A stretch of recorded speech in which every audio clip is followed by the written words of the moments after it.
स्वागत है मित्रों हमारे चैनल एक नोवेल वर्ल्ड में, जहाँ कहानियाँ बनती हैं जिनके जैसा और हर एक नया शब्द खोलता है एक नया सफ़र।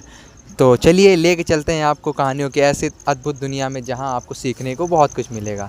धन्यवाद। जया जेनिंग्स ने बाकी रिकॉर्ड्स पढ़े। जैक वीडियो बनाते समय ऊपर की मंजिल पर था। जैक ने शॉट आधा ही लिया था और तब चला गया था जब जादोन सेलिन से सगाई तोड़ने और जया जेनिंग्स से शादी करने की बात कर रहा था। इसलिए उसे उसके बाद क्या हुआ ये पता नहीं चला था। कथित तौर पर भार्गव बाद में आया था और जैक उसे रंगे हाथों व्यभिचार पकड़वाने के लिए लाया था। जया जेनिंग्स ने भार्गव के जवाब भी पढ़े। ग्रेटर दैन भार्गव, जिल ऐसी इंसान नहीं है। तुम्हारा वीडियो अभी भी एक तरफा है। इसके अलावा मुझे जिल के बारे में जानने के लिए किसी तीसरे पक्ष की जरूरत नहीं है। Greater than. सिर्फ जैक के जवाब पढ़कर जया जेनिंग्स को पता चल गया कि भार्गव के इस रवैये से वह कितना नाराज था। जया जेनिंग्स ने फोन वापस भार्गव को थमा दिया और उससे पूछा, थोड़ी देर खड़े रहने से मैं थक गई हूँ। क्या हम आराम करने के लिए कोई जगह ढूंढ सकते हैं?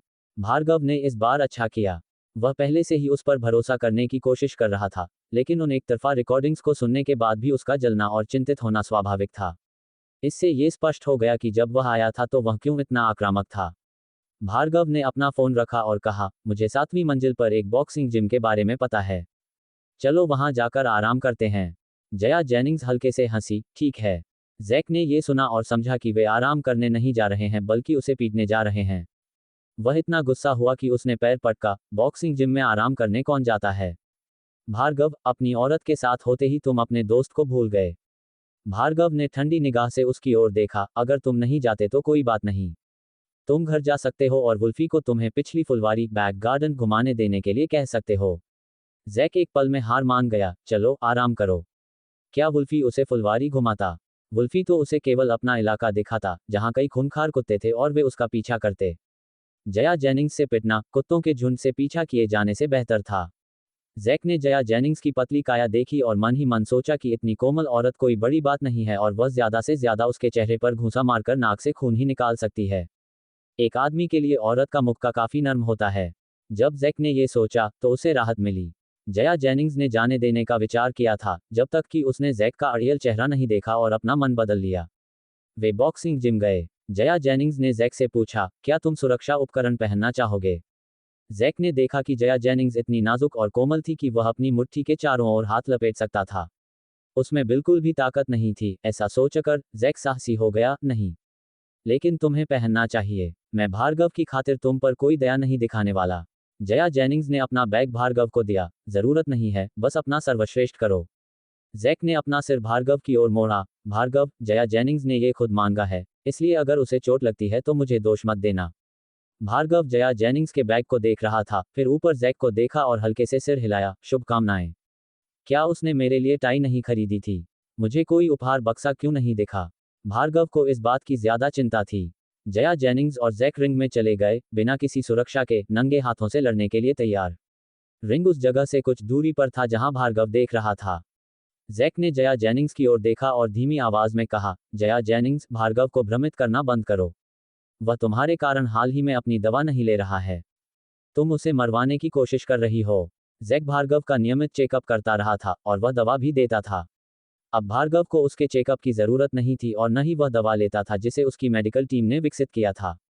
जैक को लगा कि जया जेनिंग्स बुरी नीयत से भार्गव को मारने की कोशिश कर रही थी। उसने तो ये भी सोचा कि जया जेनिंग्स ने भार्गव से शादी करके एक जाल बिछाया था। जया जेनिंग्स ने तिरस्कार से फुफकारा, क्योंकि तुम्हारी दवा बेकार है। ऐसे भड़काऊ शब्दों ने जैक को क्रोधी कर दिया। उसने दांत पीसे और कहा, अगर तुम्हें लड़ना है तो बस लड़ो। देर सबेर मैं भार्गव को पता लगने दूंगा कि तुम असल में कौन हो। जया जेनिंग्स ने अपनी आंखें उठाईं और उसे ठंडी निगाह दी, फिर अपनी मुट्ठी भींचकर उसके सीने पर मुक्का मारा। ऐसी कोमल मुट्ठी जैक के लिए किसी खिलौना गुड़िया जैसी थी।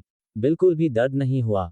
जैक ने जया जेनिंग्स को नीचा देखा और ठंडी आवाज में बोला, जब से तुमने भार्गव से शादी की है, भार्गव के रोग के दौरे ज्यादा हो गए हैं और उसकी बीमारी बदल गई है। तुम्हारे पीछे कौन है? Jaya Jennings. Jaya Jennings Jack पर हल्के से मुस्कुराई और उसके कोमल छोटे हाथ ने हल्का सा जोर लगाया। एक तेज शक्ति जैक के दिल में घुसती हुई महसूस हुई। दर्द से जैक का चेहरा पीला पड़ गया। तुम। इससे पहले कि वह कुछ बोल पाता, जया जेनिंग्स ने एक अपरकट लगाया और फिर उसे लात मारी। धड़ाम, धड़ाम, धड़ाम, आह! जया जेनिंग्स अपनी बॉक्सिंग अभ्यास में जैक को एक सैंडबैग की तरह इस्तेमाल कर रही थी। जैक की पिटाई हो रही थी और उसमें पलटकर लड़ने की ताकत नहीं बची थी, वह केवल दर्दनाक तरीके से चीखता रहा। आधे घंटे बाद जैक जमीन पर गिर पड़ा और उठ नहीं पाया, और कमजोरी से अपनी उंगली उठाई। मत मत पीटो। वह ये सोचे बिना नहीं रह सका कि क्या ये औरत किसी बॉक्सिंग चैंपियन की बेटी थी और वह इतनी अच्छी फाइटर क्यों थी। जया जेनिंग्स ने अपनी कलाई को निचोड़ा और जैक को नीचे देखा। अगली बार समझदार रहना। अगर भार्गव ने मुझ पर पर्याप्त विश्वास नहीं किया होता तो तुम्हारे आज के काम की वजह से उसे दौरा पड़ सकता था। यही सबसे बड़ा कारण था कि जया जेनिंग्स नाराज थी। पिछली बार सेलिन ने जो तस्वीर भेजी थी उसकी वजह से भार्गव को लगभग दौरा पड़ गया था। इस बार जैक ने लगभग भार्गव को उसे गलत समझने और उसे दौरा पड़ने का कारण बना दिया था। जैक फर्श पर लेटा हुआ था, सांस ले रहा था क्योंकि वह जया जेनिंग्स को घूर रहा था। अगर तुम काफी मासूम होती और इधर उधर नहीं भटकती तो मुझे ऐसी तस्वीर कैसे मिलती। जया जेनिंग्स ने उसे ठंडी निगाह से देखा। तुम्हें मुझ पर विश्वास करने की जरूरत नहीं है, लेकिन अगली बार तुम मुझ पर सवाल उठाने से पहले सच्चाई की जांच करना, बजाय इसके कि तुम उसे आवेगी ढंग से भार्गव को भेज दो। जैक ने जया जेनिंग्स का फिर से खंडन नहीं किया बल्कि फर्श पर लेटकर तेजी से सांस लेता रहा। जया जेनिंग्स ने उसकी ओर देखा, बाहर जाने के लिए मुड़ी और भार्गव के बगल में बैठ गई। भार्गव, जो अभी भी उसके छोटे थैले का अध्ययन कर रहा था, उसने उसे बैठते हुए देखा और उसे मिनरल वाटर थमा दिया। अगली बार एक डंडा इस्तेमाल करना। अगर वह अपनी मुट्ठियों से मारेगी तो उसके हाथों में दर्द होगा। जया जेनिंग्स ने मिनरल वाटर लिया, एक घूंट में आधा पी गई, फिर ऊपर भार्गव की ओर देखा और धीरे से मुस्कुराई। वह तुम्हारा भाई है। भार्गव ने कहा, भाई हाथ पैर की तरह होते हैं और औरतें कपड़ों की तरह। जया जेनिंग्स ने अपनी भौहें थोड़ी सी उठाईं, तो भार्गव ने जैक की ओर देखा, जो लंगड़ाते हुए चल रहा था, और आगे कहा, तुम बिना हाथ पैर के रह सकते हो, लेकिन बिना कपड़ों के नहीं रह सकते। जया जेनिंग्स जोर से हंस पड़ी। जैक के पास कहने के लिए कुछ नहीं था। उसने फालतू में पिटाई खाई थी।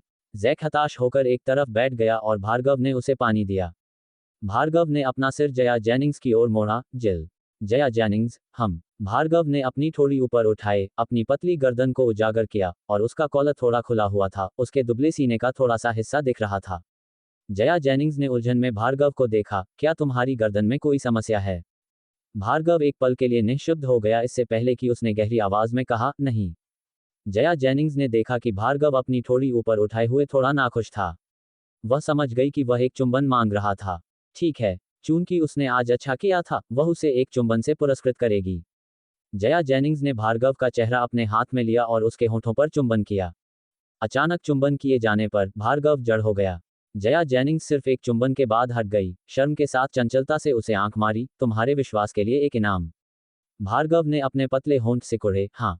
जैक का पूरा शरीर कुर्सी से नर्म तरीके से टिका हुआ था। उन दोनों को इस तरह चुंबन करते हुए देखकर वह हक्का बक्का रह गया। उसने सिर्फ एक सेकंड के बाद गुस्से में आंखें फेर लीं। जया जेनिंग्स फिर से भार्गव को भ्रमित कर रही थी। वह जरूर सोच रही होगी कि अगली बार भार्गव को कैसे नुकसान पहुंचाया जाए। भार्गव को चुंबन देने के बाद जया जेनिंग्स ने अपनी भौहें सिकुड़ी जब उसने देखा कि वह अभी भी अपनी ठोड़ी ऊंची कर रहा था और अपनी गर्दन को तान रहा था। क्या हुआ? भार्गव ने अपनी गर्दन तानी और उससे पूछा, क्या तुम्हें नहीं लगता कि कुछ गायब है? चुंबन एक अपेक्षित सुख था, लेकिन वह कुछ और चाहता था। जया जेनिंग्स ने भार्गव की ओर देखा, जिसने अपनी ठोड़ी ऊपर उठाई हुई थी, अपनी गर्दन तान रहा था, और कभी कभार उसे इधर उधर घुमाता था। हालांकि उसकी हरकतें थोड़ी अजीब थीं, भार्गव इतना अविश्वसनीय रूप से सुंदर था कि उसकी हरकतें पोज देने और उसे चिढ़ाने जैसी लग रही थीं। जया जेनिंग्स ने गंभीरता से कुछ देर देखा और उससे पूछा, तुम्हारी टाई कहाँ है? वह कुछ देर पहले वहीं थी। भार्गव ने कठोर चेहरे के साथ कहा, जब मैंने पानी पिया तो वह बस गीली हो गई, इसलिए मैंने उसे फेंक दिया। जया जेनिंग्स ने जवाब दिया, मैं समझा। भार्गव ने उसी चेहरे के साथ कहा, खैर, मेरी आज दोपहर को एक बैठक है और मुझे एक टाई की जरूरत है। इस बिंदु पर जया जेनिंग्स भार्गव के शब्दों को समझ गई और जोर से हंसे बिना नहीं रह सकी। जब वह हंसी तो भार्गव का चेहरा उसके कानों तक लाल हो गया। जया जेनिंग्स ने अपने थैले से नई टाई निकाली। मैंने ये टाई देखी जो तुम पर अच्छी लगेगी। जिस दिन भार्गव ने उसे अपनी टाई बांधने के लिए कहा था, तब से उसे यह एक शौक मिल गया था। हर सुबह उसे उसकी टाई बांधनी पड़ती थी। भले ही वह जागृत न हो, वह उसे जगाकर अपने लिए टाई बंधवाता था। इसलिए जब उसने आज मॉल में खरीदारी करते समय टाई देखी तो सबसे पहले उसे भार्गव का ख्याल आया। भार्गव ने उसे टाई निकालते हुए देखा और स्वाभाविक रूप से अपना सिर बाहर निकाला। जया जेनिंग्स ने तब उसकी टाई बांधी। सिल्वर ग्रे टाई किसी भी चीज के साथ जोड़ी जा सकती थी और वह भार्गव पर और भी बेहतरीन लग रही थी। भार्गव को टाई पसंद आई, जो मानव आकार के तकिए और कैंडियों के अलावा आधिकारिक तौर पर उसकी ओर से एक उपहार था। उसने खुद ही थोड़ी देर उसकी प्रशंसा की और फिर जया जेनिंग्स से पूछा, क्या तुमने इतने लंबे समय तक बाहर रहने के बाद बस यही खरीदा है? जया जेनिंग्स ने सिर हिलाया, मुझे कुछ भी ऐसा पसंद नहीं आया। लेकिन जब मैंने टाई देखी तो मुझे तुम्हारी याद आ गई। उसे खरीदारी की ज्यादा इच्छा नहीं थी, इसलिए इससे कोई फर्क नहीं पड़ता कि उसने कुछ खरीदा या नहीं।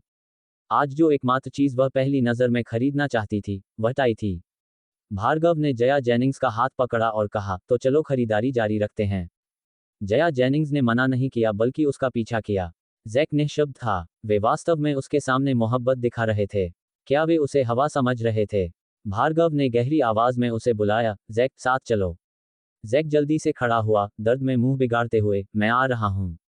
उसने दर्द को सहन किया और तेजी से पीछा किया, भार्गव के दूसरी ओर चलते हुए। भार्गव, तुम में अभी भी थोड़ी इंसानियत बाकी है।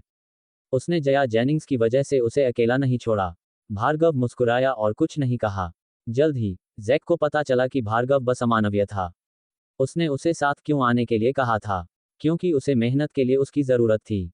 जैक जया जेनिंग्स के हाथों पिटाई से दुखी था और अब उसे भार्गव ने खरीदी हुई सभी चीजों को ले जाने के लिए मजदूर के रूप में इस्तेमाल किया जा रहा था।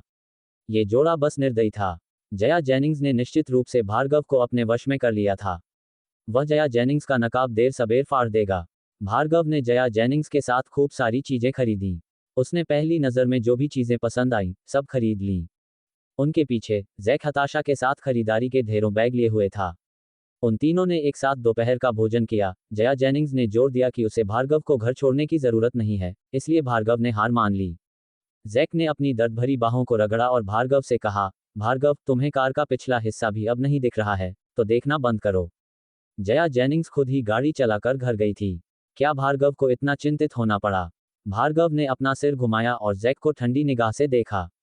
भार्गव की घूरने से जैक के बाल खड़े हो गए, इसलिए जैक ने और मजाक करने की हिम्मत नहीं की और गहरी आवाज में कहा, भार्गव।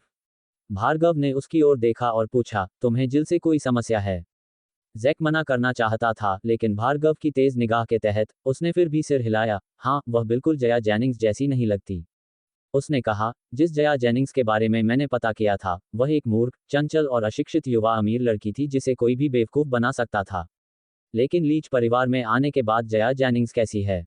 जब से जया जेनिंग्स लीच परिवार में शामिल हुई थी, उसने जो भी किया, वह पहले के जैसा नहीं था। वह बुद्धिमान और समझदार थी। उसे जयवर्धन के कम पिता तुल्य प्यार की बिल्कुल परवाह नहीं थी।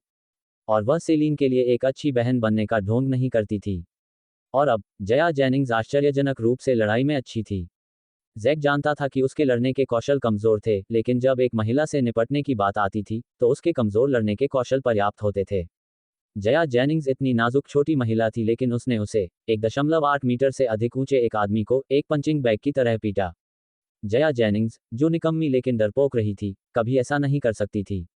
भार्गव ने जैक के विश्लेषण को खत्म होने तक चुपचाप सुना और ठंडी आवाज में उससे पूछा, तो क्या? जैक ने साहस से अपनी कल्पना बताई। भार्गव, मुझे नहीं लगता कि वह जया जेनिंग्स है। भार्गव ने उसे नीचा देखा और अपनी आंखें थोड़ी सिकुड़ी। अगर वह जया जेनिंग्स नहीं है तो वह कौन हो सकती है? जैक ने जवाब दिया, मुझे नहीं पता। मुझे संदेह है कि किसी ने प्लास्टिक सर्जरी करवाई है ताकि वह जया जेनिंग्स जैसी दिखे और दादाजी के अंधविश्वास का फायदा उठाकर तुम्हारे आसपास हत्यारे को रखा है। वह तुम्हें मारने आई है। भार्गव ने जैक को ठंडी निगाह से देखा। जब मैं उससे पहली बार मिला, तब से जब तक वह है, मैंने तय कर लिया कि वह वही है। ये बयान जैक को थोड़ा भ्रमित कर गया। भार्गव, तुम्हारे कहने का क्या मतलब है? भार्गव ने कहा, जब तक वह वही है जिससे मैंने शादी की है, इससे क्या फर्क पड़ता है कि वह जया जेनिंग्स है या नहीं? जैक समझा कि भार्गव को इस बात की परवाह नहीं थी कि जया जेनिंग्स कौन थी, उसकी पहचान क्या थी और उसका मकसद क्या था। उसने जया जेनिंग्स से शादी करने का फैसला कर लिया था, इसलिए इनमें से कोई भी बात मायने नहीं रखती थी। जैक चिंतित हो गया। भार्गव, वह हत्यारा हो सकती है जो तुम्हें मारने आई है। तुम? भार्गव ने उसे ठंडी आवाज में बाधित किया, वह नहीं होगी। जैक और भी चिंतित हो गया। भार्गव ने जैक को सख्ती से देखा। जैक, हम सिर्फ भाई हैं जो कदम से कदम मिलाकर आगे बढ़ सकते हैं, लेकिन तुम मेरे जीवन में मेरा भला करने के नाम पर दखल नहीं दे सकते। जैक, लेकिन जया जेनिंग्स, जो शायद एक हत्यारा थी, सबसे बड़ा खतरा थी जो भार्गव को मार डालेगी। जया जेनिंग्स के बारे में सोचते ही भार्गव के चेहरे पर अनजाने में एक मुस्कान आ गई। मुझे नहीं लगता कि वह ऐसा करेगी। अगर वह वास्तव में मुझे मारने आई है, तो मैं उसे चाकू सौंप दूंगा। मेरे पास जीने के लिए सिर्फ 6 महीने हैं, उसके हाथों मरना एक सम्मान होगा। उसके अंधेरे जीवन के सभी वर्षों को उसने रंग दिया था। इसलिए, अगर वह उसे मरवाना भी चाहती है, तो वह ऐसा करने को तैयार था। जैक निःशब्द था। भार्गव ने जैक से फिर कहा, आज से जिल का सम्मान करना, और किसी और से यह मत कहना कि वह जया जेनिंग्स नहीं है, वरना मुझे निर्दयी होने के लिए दोष मत देना। जैक भार्गव की सख्त चेतावनी से इतना चौंक गया कि वह एक कदम पीछे हट गया। जैक ने उसकी ओर देखा और पाया कि वह ठंडा, गंभीर और बहुत ईमानदार लग रहा था, बिल्कुल भी मजाक नहीं कर रहा था। भार्गव गंभीर था। वह जया जेनिंग्स के बारे में पहले से कहीं ज्यादा गंभीर था। थोड़ी देर की खामोशी के बाद जैक ने गहरी आवाज में कहा, मैं फिर कभी यह नहीं कहूंगा कि वह जया जेनिंग्स नहीं है, लेकिन मैं उसका सम्मान भी नहीं करूंगा जब तक कि वह मुझे विश्वास न दिला दे। वह भार्गव की जया जेनिंग्स को चुनने की पसंद का सम्मान कर सकता था, लेकिन वह जया जेनिंग्स का सम्मान नहीं करेगा जब तक कि जया जेनिंग्स जो करे, वह भार्गव को नुकसान न पहुंचाए और उसे विश्वास दिला दे। केवल उस स्थिति में वह जया जेनिंग्स का सम्मान करेगा और उसे भार्गव की पत्नी के रूप में मंजूरी देगा। जया जेनिंग्स अभी अभी घर पहुंची थी जब उसने बैठक में अप्रत्याशित मेहमान को देखा। सेलिन सोफे पर सुरुचिपूर्ण ढंग से बैठी थी। उसने ऊपर जया जेनिंग्स की ओर देखा, फिर धीरे से मुस्कुराए और कहा, जया जेनिंग्स, तुम वापस आ गई। जया जेनिंग्स ने सेलिन की नकली मुस्कान देखी और हल्के से हंसी। लगता है तुम आज अच्छे मूड में हो। क्या जादोन ने तुम्हें फूल भेजे? इस बारे में बात करते ही सेलिन का चेहरा उतर गया। वह जया जेनिंग्स को शर्मिंदा होते हुए देखने का इंतजार कर रही थी, लेकिन इसके बजाय उसने एक तस्वीर देखी जिसमें लिजी जादोन के साथ अंतरंग थी। सेलिन इतनी गुस्से में आ गई थी कि उसने अपना फोन तोड़ दिया था। वह खड़ी हुई और जया जेनिंग्स के पास चली गई। तुम जादोन को इतना प्यार करती हो कि अगर तुम उसे नहीं पा सकती तो तुम मुझे उसे नहीं लेने दोगी, है ना? जया जेनिंग्स ने उसे तिरस्कार से नीचा देखा। मैंने तुमसे कहा था, मुझे कचरे का डिब्बा पसंद नहीं है और अगर तुम्हें पसंद है तो तुम खुद को उसमें डाल सकती हो। उसके कहने का मतलब यह था कि जादोन एक कचरे का डिब्बा था और सेलिन कचरे का एक टुकड़ा थी। सेलिन उस पर हंसी। जया जेनिंग्स, तुम्हारी टिप्पणियां सिर्फ खट्टे अंगूर हैं। जया जेनिंग्स ने कंधे उचकाए। अगर तुम यहाँ बकवास करने आए हो, तो मैं तुम्हें सलाह देती हूँ कि तुम तुरंत जादोन को फोन करो। शायद वह इस समय लिजी के साथ सहवास कर रहा होगा। उसने तिरस्कार से कहा, आज से तुम्हें उस आदमी के साथ सोना होगा जिसके साथ लिजी सो चुकी है। तस्वीर देखने के बाद सेलिन जो पहली चीज करना चाहती थी, वह जया जेनिंग्स से सवाल करना था, लेकिन अब वह जया जेनिंग्स से इतनी गुस्से में थी कि वह आग बबूला होने वाली थी। लेकिन चाहे कुछ भी हो, जादोन उसका मंगेतर था, सबसे अच्छा आदमी जिसे वह भी पा सकती थी। सेलिन जादोन को नहीं छोड़ेगी। उसने दांत पीसते हुए कहा, जादोन ऐसा आदमी नहीं है। जया जेनिंग्स ने उस पर भौहें उठाईं। तुम कोशिश करके उसे फोन कर सकती हो। सेलिन को विश्वास नहीं हुआ, इसलिए उसने ये साबित करने के लिए अपना फोन निकाला और जादोन को फोन किया। पहली कॉल नहीं लगी और दूसरी कॉल थोड़ी देर बाद ही उठाई गई। सेलिन ने स्पीकर दबाया और धीरे से कहा, जादोन, तुम कहाँ हो? जादोन की थकी हुई आवाज फोन से आई, सेलिन, मैं अभी भी मॉल में हूँ, तुम्हारे लिए मिठाई खरीदने के लिए लाइन में खड़ा हूँ। आज बहुत सारे लोग हैं। सेलिन ने एक मधुर आवाज निकाली, ये तुम्हारे लिए बहुत अच्छा है। चूंकि इसे खरीदना इतना मुश्किल है, मुझे अब यह नहीं चाहिए। कृपया वापस आ जाओ। जादोन, आह, ठीक है, मैं तुरंत वापस आ रहा हूँ। सेलिन ने शेखी और भड़काऊ तरीके से जया जेनिंग्स पर भौहें उठाईं। हालांकि, वह बहुत देर तक शेखी नहीं बघार पाए इससे पहले कि उसने दूसरी तरफ से एक महिला की आवाज सुनी। जादोन, तुम्हारा कॉल सीधा नहीं है। यह आवाज स्पष्ट रूप से लिजी की थी। सेलिन का चेहरा पीला पड़ गया। हालांकि, उसने जो अगला सुना, उसने उसे और भी गुस्सा दिला दिया। लिजी ने जादोन से पूछा, जादोन, क्या तुम चेक आउट करना चाहते हो? सेलिन ने क्रोध में फोन काट दिया। जया जेनिंग्स ने अपनी आंखें उठाईं और सेलिन पर मुस्कुराई, उसका कॉल सीधा नहीं है। चेकआउट, ओह, क्या बड़ा आश्चर्य है। सेलिन को राजकुमार लाख को देखकर बहुत गुस्सा आया। वह इतनी अकड़ में मुस्करा रही थी। सेलिन की मंशा थी कि लीला और जादोन के बीच कुछ स्पष्ट रिश्ता बने ताकि भार्गव लीला से नफरत करे। परिणाम ये हुआ कि लीला तो ठीक थी, लेकिन जादोन ने लाइजा के साथ रिश्ता बना लिया। लीला ने देखा कि सेलिन का चेहरा गुस्से से नीला पड़ गया है और वह हल्के से हंसी। तुम तो ऊन लेने गई थी और खुद ही कतर कर आ गई। तुम इसी लायक हो। सेलिन फिर से क्रोधित हुई और दांत पीसकर बोली, लीला, ज्यादा अकड़ मत दिखाओ। एक दिन वह लीला को अपने पैरों तले कुचल देगी। लीला ने दरवाजे की ओर इशारा किया, अब जाओ यहां से। सेलिन ने अपना गुस्सा दबाया और जाने के लिए मुड़ी। जब वह आंगन में पहुंची, तो उसने देखा कि नौकरानियां कार से सामान उतार रही थीं। उन पर लगे लोगों वाले बैग सभी प्रसिद्ध ब्रांडों के थे। कई नौकरानियां उन्हें एक साथ उठाकर घर के अंदर लाईं। नौकरानियों ने पूछा, श्रीमती लीच, क्या हमें इन्हें तीसरी मंजिल पर ही रखना है? लीला भार्गव को संदेश भेज रही थी और बिना ऊपर देखे बोली, अगर वहां पर्याप्त जगह हो तो रख दो, नहीं तो चौथी मंजिल पर ले जाओ। ये सुनकर सेलिन के दिल में अवसाद की भावना और भी गहरी हो गई। वह इतनी क्रोधित थी कि लगभग जलकर राख हो गई। जो वैश्विक सीमित संस्करण दूसरे लोगों को नहीं मिल सकते थे, लीला ने वह सब खरीद लिया था। पूरी तीसरी मंजिल उन्हें रखने के लिए पर्याप्त नहीं थी और उन्हें एक और मंजिल की जरूरत थी। ये तो पागलपन था। सेलिन और भी ईर्ष्यालु होती गई और वह जल्द से जल्द लीला की जगह लेकर श्रीमती लीच बनना चाहती थी। सेलिन ने लीच के घर की ओर देखा, फिर दिल में खटास और अवसाद से भरकर वहां से चली गई। इस घटना के बाद लीला को आखिरकार कुछ शांति और सुकून मिला और वह अपने कमरे में अपनी चित्रकला पर ध्यान केंद्रित करने लगी। जल्द ही उसने स्वर्णिम सभागार की पूरी सामग्री चित्रित कर ली और कई विवरणों को बेहतर बनाया, पात्रों की भावनाओं और कुछ उपकथाओं को उजागर किया, जिससे ये कृति और भी परिपूर्ण होती गई। लीला ने पूरे इंटरनेट पर खोज की कि क्या वंदना ने स्वर्णिम सभागार के बारे में कुछ पोस्ट किया है। नहीं, केवल एक वीडियो साक्षात्कार था। संवाददाता, रांडल, आपकी नई कृति कब आएगी? वंदना, मैं पहले से ही उसकी तैयारी कर रही हूँ, अभी निश्चित नहीं है, लेकिन यह निश्चित रूप से इसी वर्ष जारी होगी, तो जुड़े रहें।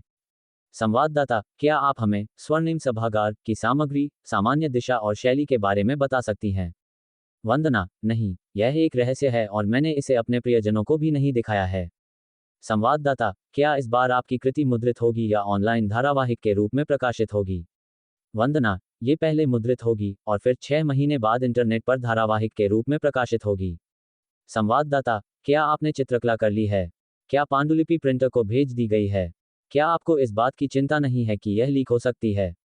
वंदना ने शर्मिंदा होते हुए जवाब दिया, मैंने अभी तक चित्रकला शुरू नहीं की है, बस एक नाम सोचा है, पांडुलिपि की तो बात ही क्या, इसलिए मुझे अभी तक लीक होने का डर नहीं है। लीला ने वीडियो साक्षात्कार को ध्यान से देखा और कई बातें जानी जो वह जानना चाहती थी। उसने बार बार सुनिश्चित किया कि वंदना ने उससे पहले अपना काम प्रकाशित नहीं किया है, इसलिए वह इसे पहले ऑनलाइन पोस्ट कर सकती थी। जैसे ही लीला ने इसकी पुष्टि की, उसने तुरंत अपना काम हास्य वेबसाइट पर अपलोड कर दिया और इसे एक नया नाम दिया, सभी मार्ग रोम को जाते हैं। वंदना द्वारा पता न लगाए जाने के लिए उसने पोस्ट करते समय अपना आईपी पता बदल दिया, ताकि वेबसाइट उसके बाद में साइन अप करने पर भी उसका रहस्य बनाए रख सके। लीला ने पहले ही एक बड़ा गड्ढा खोद दिया था और वंदना के उसमें कूदने का इंतजार कर रही थी। ये सब करने के बाद लीला के लिए फिल्म की तैयारी शुरू करना आसान हो जाएगा। लीला ने भार्गव को फोन किया, मेरा काम हो गया है, चलो आज रात का खाना साथ खाते हैं। भार्गव ने मेज पर अपनी उंगलियां थपथपाईं और मुस्कराते हुए कहा, ठीक है। क्या इसे उनकी पहली डेट माना जाए? भार्गव ने शेफ निकोलस में एक मेज आरक्षित कराई। शेफ निकोलस फतेहपुर का प्रथम श्रेणी का रेस्तरां था, जिसमें दुनिया भर के शेफ और हर तरह के व्यंजन उपलब्ध थे।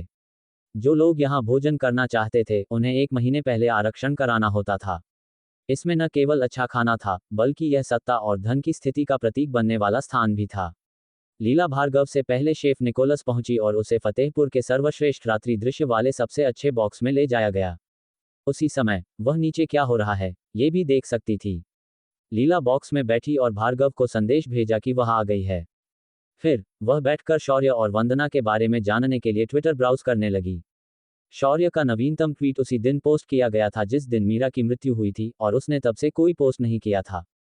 इस प्रकार लीला को इस बात का कोई अंदाजा नहीं था कि उसके साथ क्या हो रहा है। वंदना ने अपने काम का सबसे ज्यादा प्रचार किया। उसने एक साथ मीरा की सभी पहचानों को नहीं अपनाया, बल्कि धीरे धीरे समय लिया। लीला ब्राउज कर रही थी, तभी उसने नीचे से एक तीखी चीख सुनी।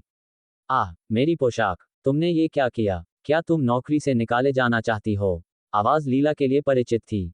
ये जया जेनिंग्स की आवाज थी। लीला उत्सुकता दिखाने नहीं जा रही थी। तुमने ही मुझे पहले ट्रिप किया था जया, तुम ही मुसीबत मोल ले रही हो। लीला इस आवाज को और भी अच्छे से जानती थी, यह मीना की आवाज थी। लीला उठी और खिड़की के सामने खड़ी हो गई, नीचे पहली मंजिल पर देखने लगी। यह नीचे की लॉबी थी। इस तरह ऊपर से देखने पर वह सब कुछ देख पा रही थी। शेफ निकोलस की वेटरनेस की वर्दी पहने मीना इस समय फर्श पर बैठी थी। उसके चारों ओर फर्श पर मिठाइयाँ और टूटे चीनी मिट्टी के बर्तन के टुकड़े बिखरे थे, जो काफी गंदा लग रहा था। जया एक सफेद पोशाक पहने हुए थी, जिस पर चॉकलेट का एक बड़ा टुकड़ा लगा था, जिसने पोशाक को बर्बाद कर दिया था। जया ने तारांकन कॉन्डेसेंडिंगली तारांकन मीना की ओर देखा, जैसे वह कह रही हो, तुम एक वेटरनेस हो, मैं तुम्हें परेशान क्यों करूंगी? तुमने बुरा काम किया, इसलिए तुम्हें माफी मांगनी चाहिए और मेरी पोशाक के लिए भुगतान करना चाहिए। लेकिन अब तुम मुझ पर इल्जाम लगा रही हो कि मैंने तुम्हें ट्रिप किया। जया चिल्लाई, तुम्हारा मैनेजर कहाँ है? मैनेजर को बुलाओ और देखें कि तुम किस तरह की वेटररेस हो। लीला ने दृश्य देखकर भौहें सिकुड़ी और फिर नीचे चली गई। मीना को मुश्किल स्थिति में डाल दिया गया था। लॉबी मैनेजर जल्द ही आया और माफी मांगते हुए जया के सामने झुक गया। मिस जेनिंग्स, मुझे माफ करना। ये हमारी गलती है। कृपया हमारी ओर से मुफ्त भोजन स्वीकार करें और अपने कपड़े बदल लें। जया यहाँ की नियमित ग्राहक थी, इसलिए उसकी पारिवारिक पृष्ठभूमि यकीनन बेहतर थी। लॉबी मैनेजर जया को नाराज नहीं करना चाहता था। जया ने मीना की ओर देखा, जो अभी भी जमीन पर बैठी थी, और बोली, मैनेजर, मेरी पोशाक का गंदा होना सिर्फ एक छोटी सी बात थी। जब तक वेटररेस माफी मांगती है और मेरी पोशाक के लिए भुगतान करती है, मैं इसे जाने दूंगी। लॉबी मैनेजर ने कहा, हाँ मिस जेनिंग्स, आप एक महज वेटररेस की परवाह करने के लिए बहुत दयालु हैं। मीना अभी भी फर्श पर बैठी थी जब उसने ऊपर देखा और कहा, जया ने मुझे ट्रिप किया। मुझे माफी क्यों मांगनी चाहिए और उसकी पोशाक के लिए भुगतान क्यों करना चाहिए? जया ने मीना की ओर देखा और भी गुस्से से बोली, मैनेजर, देखें कि इस वेटररेस का रवैया कैसा है। उसने माफी नहीं मांगी और वह इतनी अहंकारी भी है। अगर वेटररेस ऐसी है, तो कौन फिर से शेफ निकोलस में खाना खाने की हिम्मत करेगा? लॉबी मैनेजर भी परेशान था और उसने मीना से आग्रह किया, मीना, जल्दी से माफी मांगो और मिस जेनिंग्स की पोशाक के लिए भुगतान करो, वरना मुझे तुम्हें नौकरी से निकालना पड़ेगा। नौकरी से निकालने का शब्द सुनकर मीना का चेहरा बदल गया। मीना ने गुस्से से जया की ओर देखा और उसे ऊंचे घोड़े पर सवार देखकर काफी व्यथित थी। लेकिन उसे निकाल नहीं दिया जा सकता था, इसलिए वह केवल माफी ही मांग सकती थी। मीना ने एक गहरी सांस ली और कहा, मिस जेनिंग्स, तो रुको, ये कहने वाली जया थी। जया ने अपनी बाहें छाती पर मोड़कर मीना की ओर देखा, चूंकि तुमने मेरी पोशाक खराब कर दी है, तुम्हें माफी मांगने के लिए दोनों हाथों से चाय का प्याला पकड़कर और 90 डिग्री झुककर ईमानदार होना पड़ेगा। मीना चिढ़ गई, तुम? जया जानबूझकर यह कर रही थी। जया ने अपनी भौहें उठाईं और मीना की ओर मुस्कुराकर बोली, अगर तुम मुझसे माफी नहीं मांगना चाहती, ठीक है, तुम मेरी पोशाक के लिए भुगतान कर सकती हो। इस पोशाक की कीमत 10 लाख है। क्या तुम इसका भुगतान कर सकती हो? उसे इत्तेफाक से पता चला कि मीना यहाँ एक वेटररेस के रूप में काम कर रही थी। पिछली बार कलाकार संघ की गतिविधि में लीला की मदद करने के लिए उसके मन में मीना के प्रति द्वेष था। जया ने सोचा, चूंकि वह लीला का कुछ नहीं कर सकती थी, इसलिए वह पहले मीना को लेगी। इसलिए उसने जानबूझकर आज रेस्तरां में सबसे महंगी पोशाक पहनी और मीना को नाम से बुलाकर उसके व्यंजन लाने के लिए कहा। फिर उसने मीना को गिरा दिया और मिठाई से चॉकलेट को अपनी पोशाक पर गिरा दिया ताकि उसके लिए मीना को शर्मिंदा करना पूरी तरह से न्यायसंगत हो जाए। जब मीना ने सुना कि पोशाक की कीमत 10 लाख है, तो उसका चेहरा फिर से पीला पड़ गया। उसके पास पैसे की इतनी कमी थी। वह 10 लाख का भुगतान कैसे कर सकती थी? वह इन दिनों अपनी पेंटिंग नहीं बेच पा रही थी, इसलिए उसे शेफ निकोलस में इस नई नौकरी की सख्त जरूरत थी। जया ने मीना के चेहरे को संतुष्टि के साथ बदलते हुए देखा। वह थोड़ा झुकी और मुस्कुराते हुए कहा, दरअसल मैं बहुत उदार हूं। अगर पोशाक गंदी हो भी गई तो भी ठीक रहेगा। तुम्हें केवल माफी मांगनी होगी और मैं तुमसे मुआवजे के लिए भी नहीं कहूंगी। लेकिन जया की आवाज अचानक ठंडी हो गई, तुमने पिछली बार लीला की मदद की थी और तुम्हें इसके परिणाम भुगतने होंगे। बस इसका दोष लीला को दो, नहीं तो वह मीना पर कोई ध्यान नहीं देती। जया मीना के चेहरे के भाव का आनंद ले रही थी, तभी उसने अचानक अपने पीछे से लीला की ठंडी आवाज सुनी। मिस जेनिंग्स, अगर तुम्हें कोई नाराजगी है तो सीधे मेरे पास आओ। अपना वजन फेंकना किस तरह की क्षमता है? जया अचानक मुड़ी और देखा कि लीला एक सादी लाल पोशाक में सीढ़ियों से नीचे आ रही थी। उसके सुरुचिपूर्ण कदम एक रानी की तरह थे और वह कदम दर कदम पास आ रही थी। उसके हर कदम के साथ उसके आसपास का वायु दबाव थोड़ा कम हो गया। जया ने आश्चर्य से लीला की ओर देखा, तुम यहाँ क्यों हो? क्या लीला ने वह सब सुन लिया था जो उसने अभी कहा था? लीला ने उसकी ओर देखा जैसे वह कह रही हो, जब इस जगह में एक कुत्ता भी प्रवेश कर सकता है, तो मैं क्यों नहीं? उसके शब्दों से जया इतनी भड़की हुई थी, तुम? लीला उसके पास से गुजरी और मीना की मदद करने गई।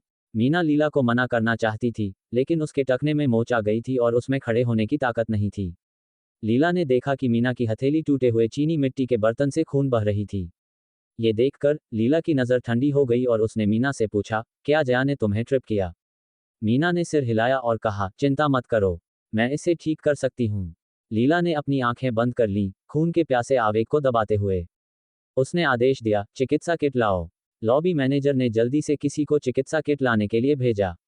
मीना ने लीला के हाथ से अपना हाथ छुड़ाया, मेरा काम तुम्हारा नहीं है। हम एक दूसरे को नहीं जानते। उसे अभी भी वे कठोर शब्द याद थे जो लीला ने मीना के साथ अपना रिश्ता तोड़ते समय कहे थे। जया उन्हें लड़ते देखकर खुश थी।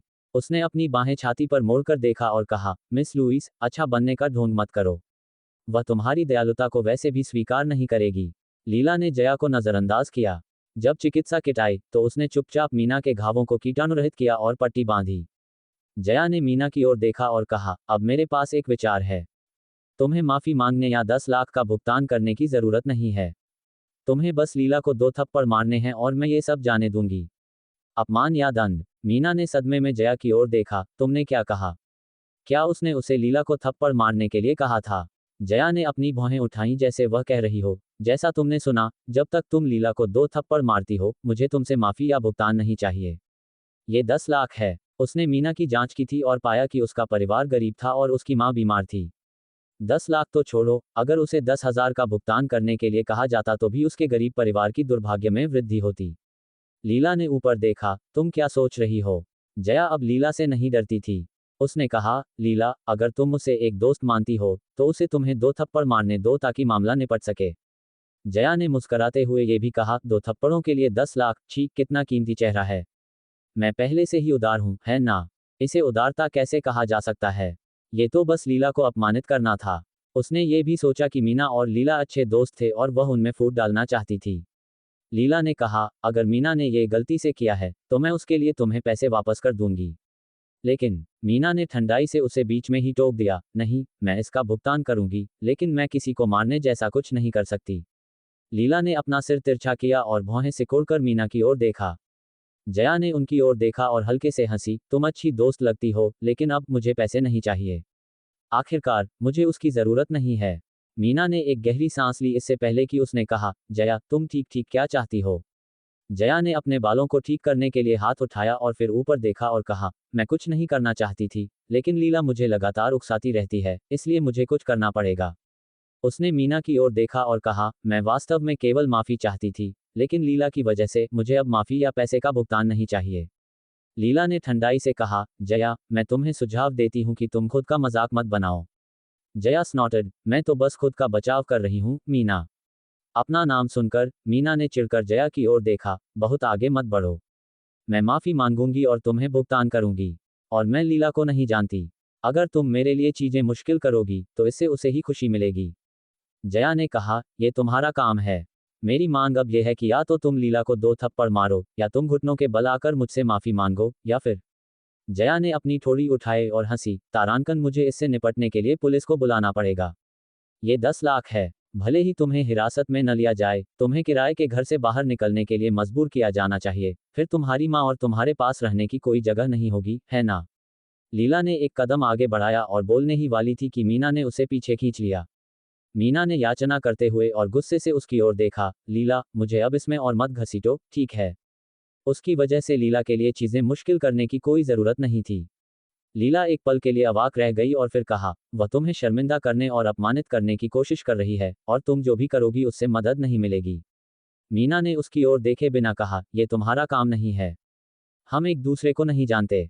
लीला निस्तब्ध थी। मीना ने लीला को खींचकर दूर किया और फिर जया की ओर देखा, क्या ये सच है कि अगर मैं घुटनों के बल आकर तुमसे माफी मांगती हूं तो मुझे पैसे का भुगतान नहीं करना पड़ेगा?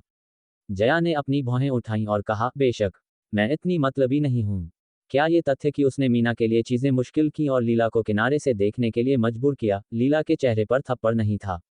मीना ने एक गहरी सांस ली, फिर सिर हिलाया, ठीक है, मैं घुटनों के बल आ जाऊंगी। लीला ने भौहें सिकोड़ी, मीना। मीना ने अपनी सांस रोक ली, दांत भींचे, फिर जया की ओर मुड़ी और धीरे धीरे अपने घुटने मोड़ने लगी। आह! लीला अब और सह नहीं सकी। उसने मीना को खींचा और फिर अपना लंबा पैर मारा। जया को घुटनों में लात लगी और वह मिठाई पर दोनों हाथों के बल सीधे जमीन पर धड़ाम से गिर गई, जिससे उसके हाथ फिसल गए और उसका पूरा शरीर नीचे गिर गया। ये देखकर कि उसका चेहरा टूटे हुए चीनी मिट्टी के बर्तन में टकराने वाला था, जया अपनी आंखें चौड़ी करके साइड में गिरने में कामयाब रही। आह! टूटे हुए चीनी मिट्टी के बर्तन के कुछ टुकड़े जया की बांह में धंस गए और उसने दर्द से चीख मारी। मीना ये देखकर हैरान रह गई। लीला। लीला ने मीना को खींचकर उठाया और उसे एक तरफ बैठाया, ध्यान से देखो। भविष्य में जब तुम ऐसी चीजों का सामना करो तो जवाब दो। मीना, नहीं, मैं। लीला ने मीना की ओर गंभीरता से देखा, तुम मेरी दोस्त हो, इसलिए खुद को धमकाया मत जाने दो, यह मेरे लिए शर्म की बात होगी। उसकी आवाज ठंडी थी और उसका लहजा हावी था। मीना ने भ्रम में सिर हिलाया और कहा, ठीक है। लॉबी मैनेजर और भीड़ सब हैरान थे और सोच रहे थे कि लीला क्या कर रही थी। जया को असहनीय दर्द हो रहा था। उसने अपने दांत पीसकर बैठ गई, लीला की ओर देखा और उस पर चिल्लाई, लीला, तुम्हारी हिम्मत कैसे हुई मुझे इस तरह मारने की?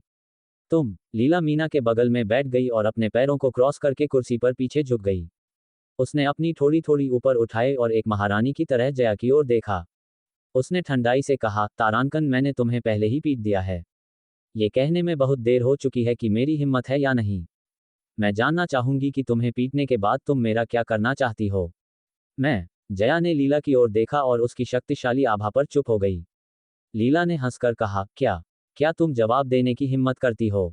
जया के कुछ कहने का इंतजार किए बिना लीला थोड़ा झुकी और अपना चेहरा जया के करीब ले गई, जैसे उसने उससे पूछा हो, अगर मैं अपना चेहरा तुम्हारे सामने रखूं तो क्या तुम उसे मारने की हिम्मत करती हो? जया ने लीला के चेहरे की ओर देखा, जो इतना सुंदर था कि लोग उससे ईर्ष्या करते थे, और वास्तव में उसे एक थप्पड़ मारना चाहती थी। उसकी हथेली ऐसा करने के लिए तैयार थी। लीला ने अपनी आंखों के कोने से जया के हाथ की ओर देखा और हल्के से मुस्कुराई। उसने दयालुता से याद दिलाया, जया, कुछ करने से पहले 2 बार सोचो। मेरा पति भार्गव है और अगर तुम मुझे किसी भी हाथ से मारोगी तो तुम्हें उसके काटे जाने और कुत्तों को खिलाए जाने का इंतजार करना पड़ेगा। ये शब्द सुनकर जया का उठा हुआ हाथ झटका और उसने अपनी ही टांग पर मारा। लीला अब वह कुख्यात बेकार युवा महिला नहीं थी जो वह पहले हुआ करती थी। वह अब भार्गव की पत्नी थी। भार्गव एक पागल आदमी था। वह न केवल उसके हाथ काटकर कुत्तों को खिला सकता था, बल्कि वह उसका सिर भी काटकर गेंद की तरह खेल सकता था। जया ने अपनी मुठ्ठियां भींच लीं और लीला की ओर घूरकर कहा, तुम केवल एक आदमी पर भरोसा कर सकती हो। लीला ने अपनी भौहें हल्के से उठाईं, भार्गव मेरा पति है। मैं उस पर भरोसा क्यों नहीं कर सकती? उसने पूछा, अगर मैं इतने छोटे से काम के लिए भी उस पर भरोसा नहीं कर सकती तो मैंने उससे शादी क्यों की? जया एक पल के लिए चुप हो गई। उसे उम्मीद नहीं थी कि लीला एक आदमी पर भरोसा करने में इतनी धर्मी होगी, और उसके पास जवाब देने के लिए कुछ नहीं था। लीला ने अपना हाथ उठाया और मुस्कुराहट के साथ अपने कान के पीछे अपने बालों को टक किया। इसके अलावा मेरे पास भार्गव पर भरोसा करने के लिए संपत्ति है, क्या तुम्हारे पास है? लीला सुंदर थी, और ऐसे सरल कार्य और मुस्कुराहट के साथ वह अविश्वसनीय रूप से आश्चर्यजनक लग रही थी। यहाँ तक कि जया भी इतनी चकित थी कि वह जवाब देना भूल गई। थोड़ी देर बाद जया होश में आए और लीला से लड़ना बंद कर दिया। क्या फर्क पड़ता है अगर लीला इस समय भार्गव पर भरोसा कर सकती है? भार्गव एक पागल आदमी था जो पागल होने पर लोगों को मार डालता था। लीला को किसी भी समय भार्गव द्वारा मारा जा सकता था। भले ही वह मारी न जाए, भार्गव अगले साल तक जीवित नहीं रहेगा, जिसका मतलब था कि लीला केवल 6 महीने तक ही अकड़ सकती थी। इस तरह सोचते हुए जया ने चुनौती दी, भले ही तुम भार्गव पर भरोसा करती हो, ये घटना मीना की गलती है। उसी ने मेरी पोशाक खराब की और वह। एक ठंडी आवाज ने जया के शब्दों को बीच में ही रोक दिया। अगर तुम जानना चाहते हो कि कौन सही है और कौन गलत, तो बस सीसीटीवी देखो। आवाज सुनकर सबने ऊपर देखा। भार्गव रोशनी में खड़ा था और रोशनी के विरुद्ध आया। वह एक भयानक आभा बिखेर रहा था और उसका हर कदम एक शाही कदम था। जब जया ने वह चेहरा देखा तो वह मदद नहीं कर सकी, लेकिन अपनी आंखें चौड़ी कर लीं। यह एक शक्तिशाली आभा वाला एक सुंदर आदमी था। यह आदमी कौन था? मौजूद कई लोग परेशान थे कि उनके सामने यह आदमी कौन था। वह इतना सुंदर था और उसमें इतनी शक्तिशाली आभा थी कि लोग बस उसकी ओर देखना चाहते थे। और आदमी अपने हाथ में काले गुलाब का एक गुच्छा पकड़े हुए था, जिसने उसकी आभा को और भी ठंडा कर दिया और दूसरों को उसके करीब आने से डर लगा।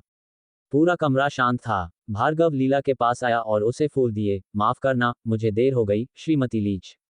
लीला ने फूल लिए और ऊपर भार्गव की ओर देखा। नहीं, मिस्टर लीच, तुम बस सही समय पर आए हो।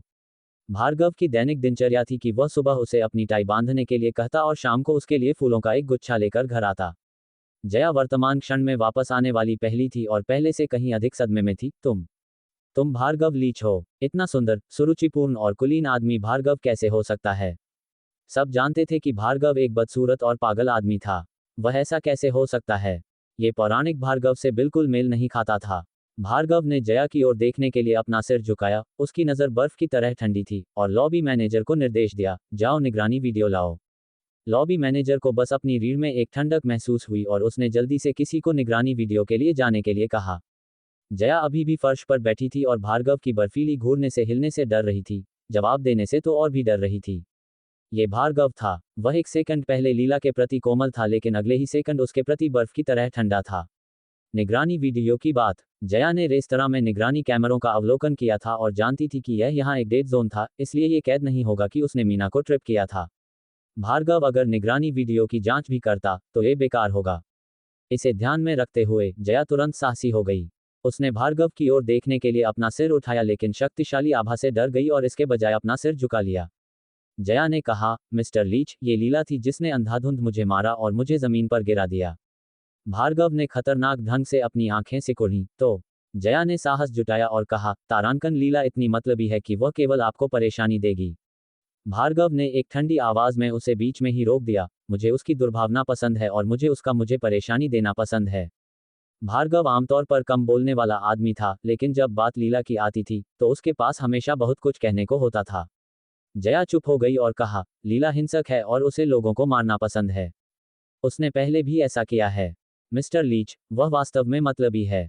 भार्गव ने लीला की ओर देखने के लिए अपना सिर उठाया और हल्के से मुस्कुराया, जैसे उसने कहा हो, मैंने तुमसे कहा, मुझे उसकी दुष्टता पसंद है। और उसने उदासीनता से जया की ओर देखने के लिए अपना सिर घुमाया और उसकी आवाज तुरंत ठंडी हो गई, मेरी महिला अगर तुम्हें मारना चाहती है तो मार सकती है। क्या उसे ऐसा करने के लिए किसी कारण की जरूरत है? जया भार्गव के शब्दों पर फिर से चुप हो गई। ये बिना किसी तर्क के पागल भार्गव था, लेकिन यह वही पागल आदमी था जो लीला, बेकार, खाली युवा महिला का बचाव कर रहा था। भार्गव को लीला से नफरत कराने का जया का विचार ताकि लीला अपना समर्थक खो दे विफल हो गया। भार्गव ने लीला का हाथ लिया, उसकी हथेली को दबाया और उससे पूछा, क्या तुमने उसे काफी पीट लिया है? भीड़ भी हैरान थी। क्या इस तरह के दुलार भरे लहजे में ऐसा सवाल पूछना वास्तव में ठीक था? लीला ने जया के हाथ की ओर देखा और कहा, उसने मीना के हाथ को चोट पहुंचाई। भार्गव ने एक धीमी अस्पष्ट भनभनाहट निकाली और फिर बोला, तो उसके हाथ काट दो। माफी की भीख। भीड़ ने सदमे में भार्गव की ओर देखा।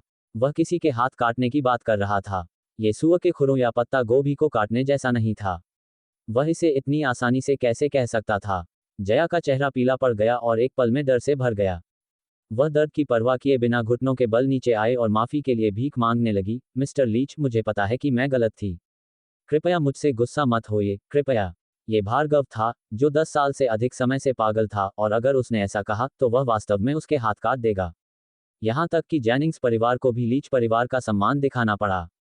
इसलिए अगर भार्गव वास्तव में उसके हाथ काट देता तो जेनिंग्स परिवार उसकी मदद नहीं करेगा और उसे केवल खुद ही नुकसान उठाना पड़ेगा। इस समय जया सचमुच भयभीत थी। जया ने न केवल घुटने टेके बल्कि भार्गव को अपने शब्द वापस लेने के लिए भीख मांगने के लिए जोर से अपना सिर झुकाया। भार्गव ने इस दृश्य पर भौहें भी नहीं चढ़ाई बल्कि लीला की ओर देखने के लिए अपना सिर घुमाया। मेरी श्रीमती लीच खुश नहीं है। उससे भीख मांगना बेकार था। जया को श्रीमती लीच से भीख मांगनी पड़ी। जया तुरंत लीला की ओर मुड़ी, मिस लुईस। भार्गव ने खतरनाक ढंग से अपनी आंखें सिकुड़ी। हम। जया ने तुरंत अपने शब्द बदल दिए, श्रीमती लीच, मुझे पता है कि मैं गलत थी।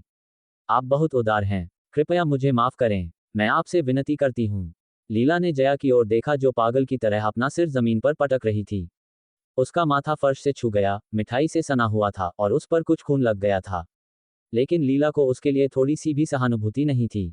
लीला ने ठंडाई से कहा, मीना के हाथ में चीनी मिट्टी के टुकड़ों से छेद हो गया था। उसे अपने आप से एक घाव वापस दो। इन शब्दों ने जया को, जो दया की भीख मांग रही थी, जम जाने के लिए मजबूर कर दिया और उसने सदमे में लीला की ओर देखा। बस एक नज़र के बाद जया ने अपना होंठ काटा, अपनी आंखें बंद कर लीं, अपना बायां हाथ उठाया और उसे फर्श पर टूटे हुए चीनी मिट्टी के टुकड़ों के विरुद्ध जोर से दबाया। यह इतना दर्दनाक था कि जब चीनी मिट्टी के टुकड़े उसकी हथेली में धंस गए तो जया का चेहरा पीला पड़ गया और उसे ठंडा पसीना आ गया, लेकिन उसने दांत भींच लिए और चीखने की हिम्मत नहीं की। उसके निर्मम कार्य ने दर्शकों को स्तब्ध कर दिया। कितनी क्रूरता! जया ने दर्द से चीखने से खुद को रोकने के लिए एक गहरी सांस ली और बस दांत भींचकर पूछा, क्या अब ठीक है? लीला ने शांत होकर कहा, मीना से माफी मांगो। अगर वह कहती है कि ठीक है तो ठीक है। जया ने सिर झुकाकर मीना की ओर मुड़ी, मीना, मुझे अभी के लिए माफ करना। मैं गलत थी। कृपया मुझे माफ करो। मीना जया को इस तरह देखकर हैरान थी। उसने कभी ऐसा खूनी दृश्य नहीं देखा था। मीना ने अपना हाथ हिलाया और कहा, इसे भूल जाओ।